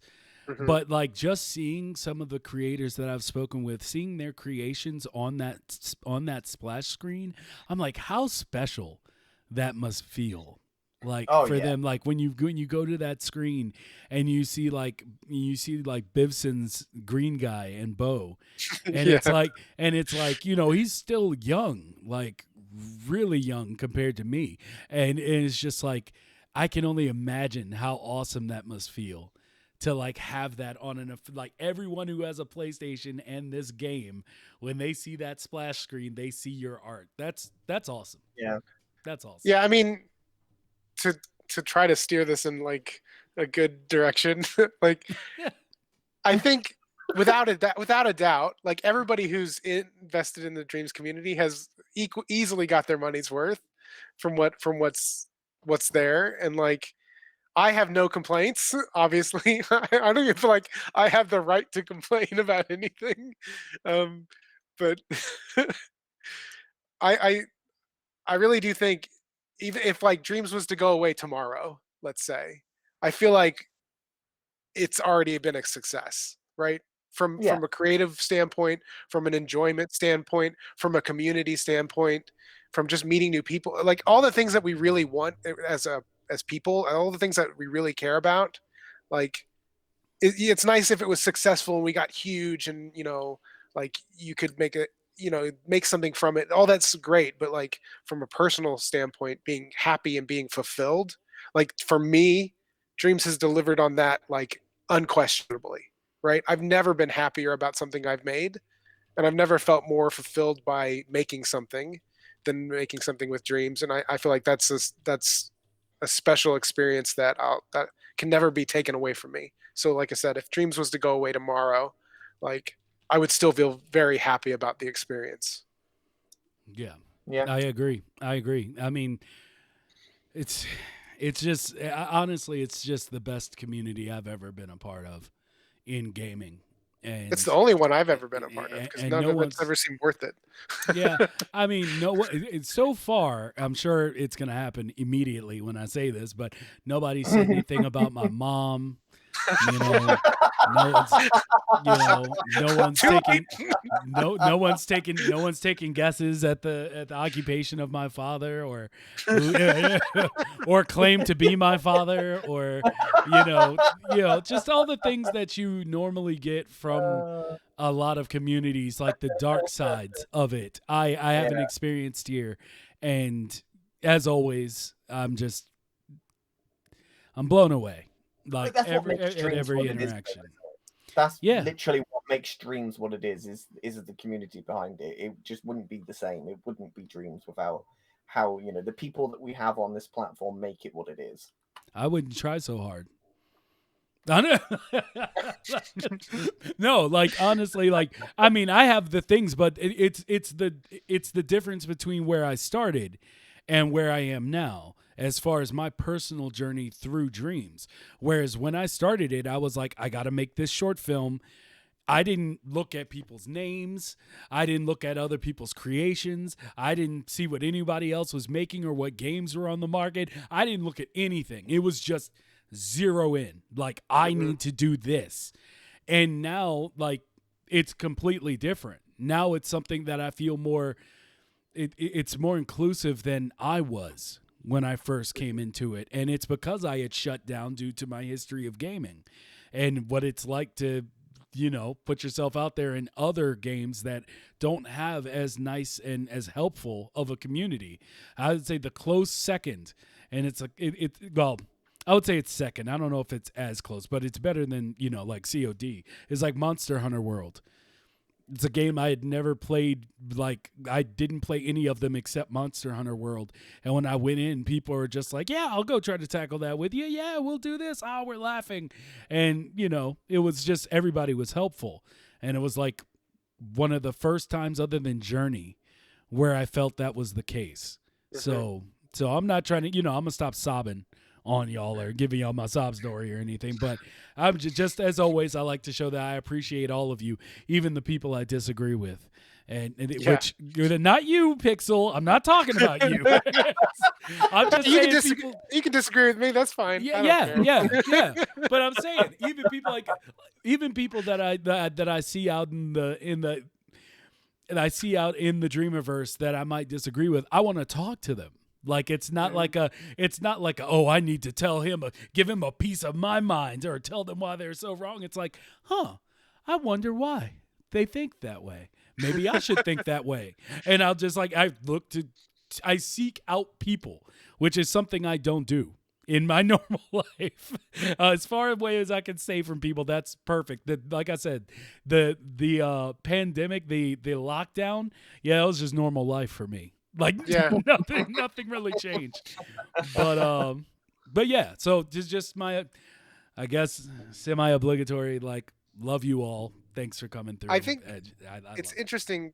It's interesting that I think the community is more positive or is a better community in general because it's not really made up of the same group of people that play games, right? Like, if you look at the community for Call of Duty, that's like, I mean, some of us are in that community, right? There's Dreams players in that community, but that community is largely made up of people that are video game players, and Dreams has a lot more creative people in it. And I think that's just, in my experience, been a more accepting group of people who create things, because in order to create, and be successful, you have to listen to other people. You have to be open-minded. Like, there's all these things that go along with being a good creative person that I think it like the fact that it's a creation tool facilitates a better community. I could be wrong about that, but that's just how I feel. Yeah. No, that feels right. It's just a cooperative, not combatant, like, preset for the community. But that made me think of something. When we were talking about the gun games, like first-person shooters, I don't think we need to make that game we were talking about, where you're a gun that gets passed around. I think that'd be cool, though. It would be cool, but I think that's a metaphor for what we're actually asking for being created already. We are the gun that's being passed around. Oh wow, you're getting all philosophical. Okay, now you lost me. You're getting too philosophical now. The player is the Megatron that's being passed around to different ants. I just want a game where you're a Megatron and you're running around and you turn into a gun and then you just fall on the floor because there's nobody to hold you and you're like, well, that was pointless. And then you turn back into a Megatron and you start running around again. I think somebody will make that in Dreams. So guys, we have Monk Vicious on the show to give us some physiological insights into the Dreams community. Hey, don't get mad at the fact that I'm metaphysically wrinkle free, bro. So I don't even know what that means. Yeah. Hey, I'm just saying. I get there sometimes. But we did get, or no, I'm gonna save it. You know what? I'm gonna save it. There's been an update on the Power Glove development. Oh God! But I used to own a Power Glove. I used to play games. That's because you're a cool dude. I'm a sucker for accessories. I don't know if that means I'm a cool dude. I mean, it makes you cool in my book, especially. I mean, the Power Glove is so bad. No, I love it. You had to put that thing on your TV, like the boxes with the pipes. Yes. You know what I mean? Yes. And like it would never be the right size for your TV ever. Like no matter what size your TV, it would never fucking fit. And so like you'd always have to tape it up there. And then you do all that work, you get it calibrated, and then you start playing and be like, this is shit. Like, why did I do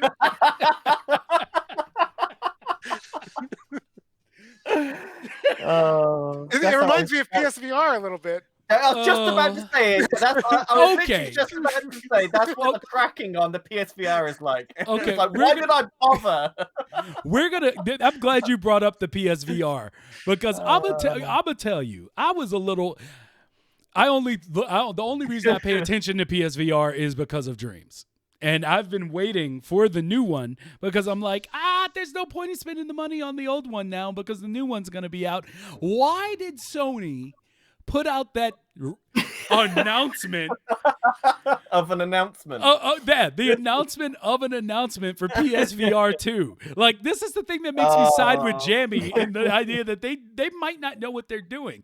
I would not have been pumped had they not told me to be pumped. They're like, hey, here's something you can get pumped about, but we have no details for you to actually get pumped about it. I'd say it worked. Did it? Yeah, because now I'm like hating it. But like 5 months ago, they said, "Oh, we have no plans for VR. Like, we're not thinking about VR anytime soon. It's not something that we're looking into anymore at the time." And then all of a sudden, they bring out, "Hey, we're just announcing that PSVR 2 is a thing, but we're not going to announce anything yet." No, they did worse. And Wargarble, I'm not saying that it's going to be bad. I can't wait for it. I've been waiting for it. I can't wait for it. They have my money. At the way they've done it. But they literally were like, "Hey, you want to get pumped about something? Let me tell you something. We got this thing coming out, all right? You're going to be so pumped. It's PSVR 2 word. It's going to be state of the art, next level, next gen. Okay, cool. You got me. I'm good. But what's it going to be like? What's the new technology you're implementing? What are some of the specs that you might think you're trying to reach? Oh, we don't have those yet. But you know what? Stay pumped, bruh. I'm out. You know what? And it's like you came in and you were like, "I'm here to pleasure you," and then I was like, "Word," and you were like, "But not today." And I'm like, "What?" Like, you just got me hyped. You just got me hyped for no friggin' reason. I was sitting there and I was enjoying your show, and then all of a sudden, I went and the next episode was the tuning exam, and I was like, "Why? Why am I having to sit here for 300 more of these to get what I need and I want in my soul? I want to inject PSVR 2 into my bloodstream." I know. It's like what Nintendo Direct did. You know, everybody was expecting Breath of the Wild 2 announcements, you know, a new teaser or something. And then he came on and he's like, "So, you all came here for Breath of the Wild 2 news, right? Not happening today. Thank you." I was like, I have sat here for 45 minutes, watched absolute rubbish. Nothing worth looking at. Mario Golf, not interested. Splatoon 3, not interested. Where is Breath of the Wild? Well, sorry, not coming today. You're not interested in those, but there's another hot take. Yes. Oh, come on. Everybody was waiting for Breath of the Wild news. I think the Breath of the Wild game is a terrible game. What? I think it's horse shit and trash. Oh, I love it. No, I think it's the best Zelda game they've ever made. I love you. I'm so glad that they did what they did because it pissed so many people off. I'm on with this. If you need backup on this one, I'm coming in. But I'm not going to defend it. I'm just going to let it sit. I'm just let it hang there. You're just gonna let it fester. Be like, "You want to know what Pixel said on that podcast?" I don't really have a good defense. I just don't think it's good. See, no, I've said something similar on here before because I think that Nintendo gets away with a lot of stuff, and because their player base is just like so indentured to them that they just like they act like the things they do are groundbreaking. And I'm like, but other games have done it. It's just the first time you got to press jump for Link. Like it's the first time you got a jump button for Link. It's not really like I personally don't think the game is bad. It's just not groundbreaking. It's not groundbreaking to me. And everyone but hey, don't you come in here with that, because people respond to Breath of the Wild like people have actually started like saying Breath of the Wild in comparison to other games. Like if a game is like hard, it's Souls like. Well, now the games that do things that were created or were done way before Breath of the Wild still are being compared to Breath of the Wild as if they created a wall climb mechanic. Like it's ridiculous. Even like all the big gaming analysts are doing it just like Souls like. And it's like, no. Link was not the first person to be able to climb a wall. Nor is he the one with a upward traversal, like, or a glide mechanic or anything. People act like everything Nintendo does is people act like everything Nintendo does is this groundbreaking thing. And I'm sorry, but Dreams is better. So, booyah. No, for me, it's just the best Zelda game that they've ever made. It really makes you feel like a Zelda. It's just the best Zelda game I think they've ever made. Yeah, it has voice acting in it. It has a big open world. I just really like it. I just think it's the best Zelda game, and I can't wait for Breath of the Wild 2. And they really, really upset people when they did that on the Nintendo Direct. It was just that was really baffling. It would have been better to just not say anything at all than to do that. To be like, oh, Breath of the Wild 2? Yeah, not today. It's like if they just came out with his middle fingers up, like. Yeah. I mean, it's like, what are you guys doing? Yeah. I'm looking at this comment from Talc. And this is what I'm talking about. Talc, I love you. Before we get started, I love you, okay? You're here all the time. And most of this is in jest, but I do feel this way. When he says Breath of the Wild is the first truly open world game, in my opinion, I feel like that has to be a troll. Like, because I feel like you're trying to get my eyes bigger. And I just like smell my eyes. Yeah. I mean, I've played every Zelda game before that and enjoyed most of them. And I played that one for like 2 hours, and I said, "This game sucks," and then stopped playing. Oh wow! Okay. So, the appeal of that, it's like a fan. Like, I don't know. I just. Again, I think it's because I don't like open world games in general. I don't think the design is a good design, but I also think Zelda games have gotten off where they used to be. They're not. It's not the same game anymore, and so that's probably why I don't like it. If you want a good analysis, go look up Jonathan Blow plays Zelda Breath of the Wild, and basically how he feels about it is similar to how I feel about it. Oh, I'm sure that divisive, dude. I'm sure the comment section on that is a delight. Oh man, it's pretty good. It's pretty good. Yeah. So, I think we've kind of reached the end, even though we seem to have sparked something in chat regarding going after Zelda, which I like it. I like that energy. But I'll check one last time. Do we have any more hot takes? I'm sure there's some in there, but because I know I'm still. I don't know what you want from me. I'm still being made fun of in chat like every episode because of my Art's Dream thoughts. But yeah, I saw Falco. He wanted me to give my opinion on Art's Dream. I think Art's Dream is hindered by the fact that they wanted to demo what you could do in Dreams to being a good experience. That's how I feel about it. That is the best way that someone has you know what? That's how. Just imagine what he said as my thoughts exactly. That's what I mean. That exactly. Thank you. Like they were trying to make a thing. They made the thing they were trying to make. So like you can't say it's bad. Yeah. But like I feel like if you're cognizant of that, like it starts to fall apart as like a fun experience for me. like I'm just seeing the wheels turning, you know what I mean? And I'm like, I feel like I'm just turning the wheels. I'm not really having an experience anymore.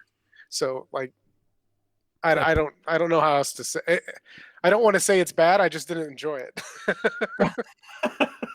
Yeah, that's exactly what I was trying to convey to people, because people went in on me. people were not happy with me. They tried to bury Will. Yeah, but that's exactly what I was trying to say. Like it's like, I'm not gonna call it bad. It's just what you said. I'll just leave it at that. What you said. Like it's the perfect thing for if you're just getting dreams to play something and see what you can do. Like to your point before, like you need to have that in dreams so people understand the possibility space. And as like a mechanism to show that possibility space, it's probably like the most fun that could be. Like it's probably like the best version of that, or one of the best versions of that, because it has like music, it has cutscenes, animation, has different gameplay elements, has puzzles elements, it has all these different things that needs to be. But I think because of all that, like it doesn't gel in like a meaningful way. But the meaning was not to do that. The meaning was to show show the possibility space. So like it's hard to really even talk about it like as a game or as like a thing. It is what the thing it needed to be. Well, it's not a game really. It's an intro to dreams, isn't it? It's like that's a better. That's it. It's an introduction. This is what we've made to show you what you can make, and that's. And like I said, it's probably like the best example that they could have done. Yeah. Like it is super polished. Definitely. It has all the, like I said, it has all the pieces nicely isolated to show you, right? Like, you know, there's the song and cutscene at the end. There's all the, you know, everything is very well planned and obviously there for a reason, right? And so I don't think it's the last thing we're going to see from them, though. I think now that they've done that and they've got through the whole "this is what dreams can do" thing, I reckon we will see some more game-focused games from them on. Yeah, I would like to see them make a game that was like had it being like about a game or about an idea first, and see what that looks like. Yeah. Have that much involvement, that much time, and that much investment, but purely for a game and nothing more. Yeah, not have this weird requirement hanging over it the whole time. That would be nice to see. Yeah. Well, and with that, ladies and gentlemen, we will end off the episode for this week. Pixel, thank you for joining us. I truly enjoyed having you and speaking with you and hearing your hot takes. It was fun. Michelle gets shit for it later. Good. And we'll be there. We'll be there to defend you. But we are planning on setting up another roundtable here soon. Yes. And I wanted to start doing this thing at the end of episodes where if you want to be on an episode, because people were asking last episode, like, how do you become a guest? You don't have to be some super creator in dreams. You don't have to be an Impy winner. You just have to reach out to us. That's it. Or if we don't have anyone reach out to us, we'll reach out to somebody and be like, hey, you in? So if any of you want to be on the show or you're interested in being kept in the books for the roundtable or the second roundtable, anything like that? I'll put a pin on the roundtable one if that's all right. All right. Yeah. That works. And but yeah, if you want to be on, if you want to follow up Pixel, hit us up. I'm going to post our Made in Dreams Discord podcast into the chat. So if you guys want to join the Discord, just go into the general, just say, I'd like to be on the show, or, either at Lucid Nebula on Twitter or at Mighty Vicious on Twitter, just saying, I'd love to be on the show. We'll DM you, just reach out to us and would love to have you on. Anybody, as long as it's dreams related, we're interested. Yeah. I want RBD to be on the round table too. Yeah, and I would say, sounds like a plan. It's been a while since that'll be fun. It's been a while since we've talked. Definitely. So that's been a while. But thank you everybody for coming through. Is there any final word you want to give to the people, to all your followers, to all the people who hang from your Impy? Is there any? What? Yeah. any of the people that are just like it could have been. I'm just joking. Maybe next year, y'all. I'm just dag. Oh, Better luck next time, scrubs.